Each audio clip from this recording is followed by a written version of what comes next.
new art and craft supplies is super exciting and fun. How good does it feel when you order online and when you're opening that new package of goodies?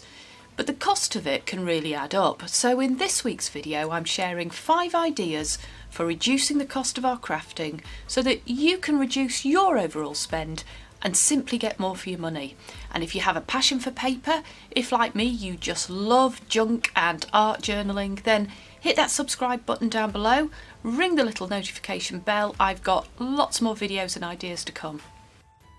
My first suggestion for saving money centres on where you buy and when you buy. So if we just start with where, I've discovered charity shops here in the UK for music paper, which is utterly delightful in our journals, for making tags, for ripping up, just, so enjoyable to use.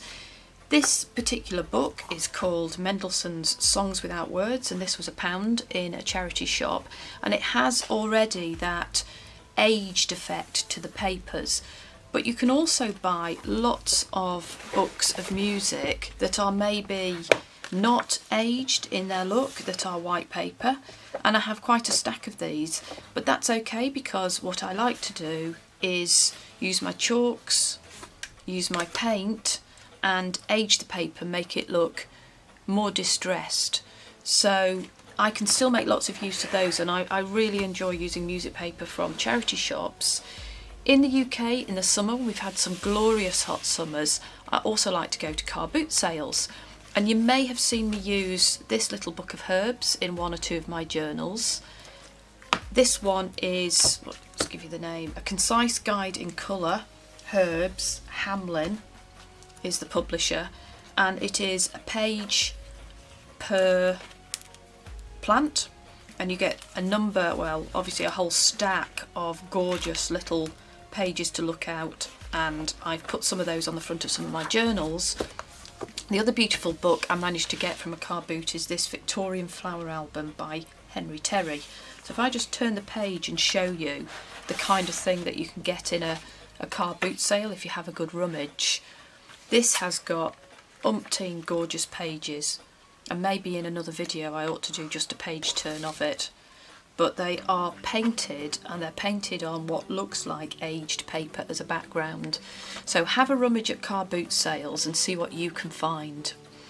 Another suggestion about where to buy is on eBay, and I don't hear a lot about eBay from other YouTubers.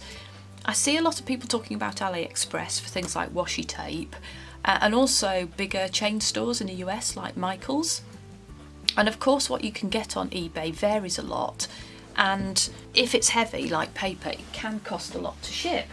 But if you're really lucky and you search on eBay, you can get some incredible bargains. And I bought this stack of card, and it is actually mostly cardstock, on eBay, and what I really like about it is there's actually a lot of brands in here that I wouldn't ordinarily get in the UK.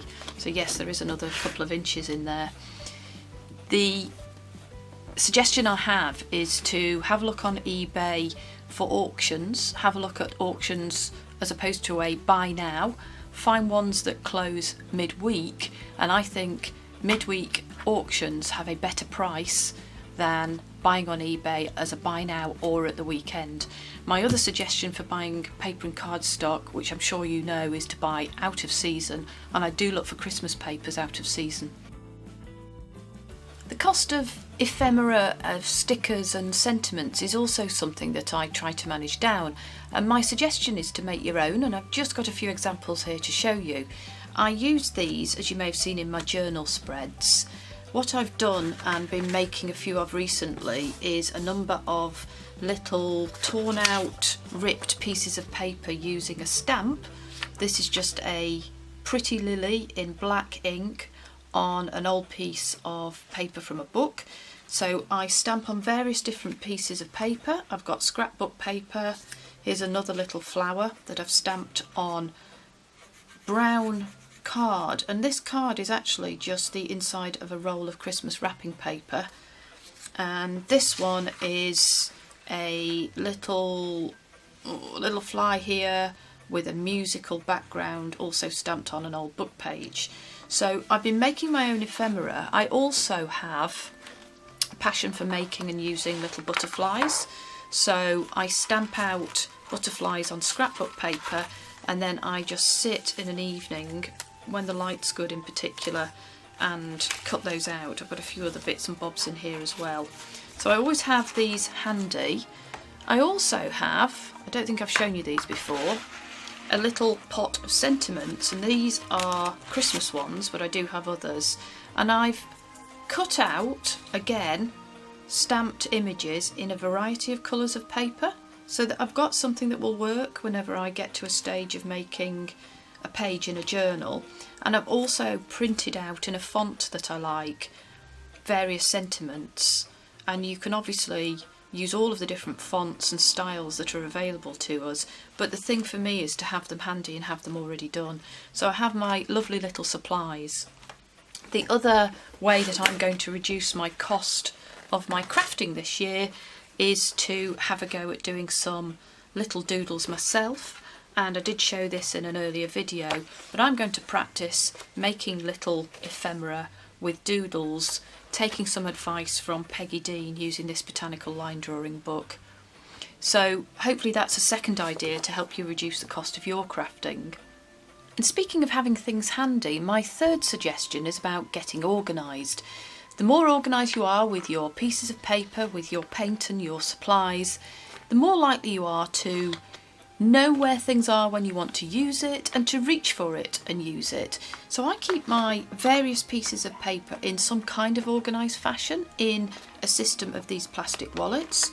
So this one, I've got various pages that I've pulled out of books, and I've got some ephemera, as I showed earlier, that I've been making. So they go into one wallet, and I just tuck things in when I pick something up and pull it out of a book.